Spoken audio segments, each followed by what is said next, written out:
নরসিংদীতে ধর্ষণের বিচার চাওয়ায় কিশোরীকে বাবার কাছ থেকে ছিনিয়ে নিয়ে হত্যার অভিযোগ উঠেছে। এই ঘটনায় বিএনপি নেতা সহ এ পর্যন্ত 5 জনকে গ্রেফতার করেছে পুলিশ। গতকাল দুপুরে নরসিংদীর মাধবদী থানায় মহিষুরা ইউনিয়নের বিলপাড়ের পাশে একটি সরষে ক্ষেত থেকে কিশোরীর লাশ উদ্ধার করা হয়। বৃহস্পতিবার রাতে নিহত কিশোরীর মা বাদী হয়ে 9 জনকে আসামি করে মাধবদী থানায় মামলা করেন। এর মধ্যে ইউনিয়ন বিএনপির এক নেতা ও তার ছেলেও রয়েছে।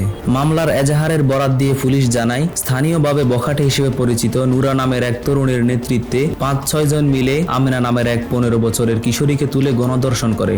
আমেনার পরিবার স্থানীয় সাবেক ইউনিয়ন বিএনপির সহসভাপতি আহমদ দেওয়ানের কাছে বিচার চাইতে গেলে তিনি বিচার না করে উল্টো তাদের এলাকা ছেড়ে চলে যেতে বলেন। কিশোরীর পরিবারের অভিযোগ, ধর্ষণের বিচারের দায়িত্ব নিয়ে আহমদ আলী দেওয়ান অপরাধীদের সঙ্গে রফাদফা করে মোটা অঙ্কের অর্থ আত্মসাৎ করেন এবং কোনো বিচার না করে ঘটনাটি দামাচাপা দেন। সাবেক ইউপি সদস্যের কাছে অভিযোগ করায় নুরা সহ সংশ্লিষ্ট তরুণরা ক্ষুব্ধ হয়। এমন পরিস্থিতিতে গত বুধবার রাতে মেয়েকে খালার বাড়িতে রেখে আসতে যাচ্ছিলেন বাবা। পথে বিলপাড় এলাকায় পৌঁছালে নুরার নেতৃত্বে কয়েকজন তরুণ বাবার কাছ থেকে কিশোরীকে অপহরণ করে নিয়ে যায়। রাতভর বিভিন্ন জায়গায় খোঁজাখুঁজি করেও মেয়েটির সন্ধান পাওয়া যাচ্ছিল না। পরে গতকাল সকাল 9:30টার দিকে খোঁজাখুঁজির এক পর্যায়ে বিলপাড় ও দড়িকান্দি এলাকার মাঝামাঝি এক সরষে খেতে কিশোরীর লাশ পড়ে থাকতে দেখেন স্থানীয় লোকজন। খবর পেয়ে মাধবদী থানার পুলিশ ঘটনাস্থলে গিয়ে লাশ উদ্ধার করেন। এই ঘটনায় এ পর্যন্ত 5 জনকে গ্রেফতার করা হয়।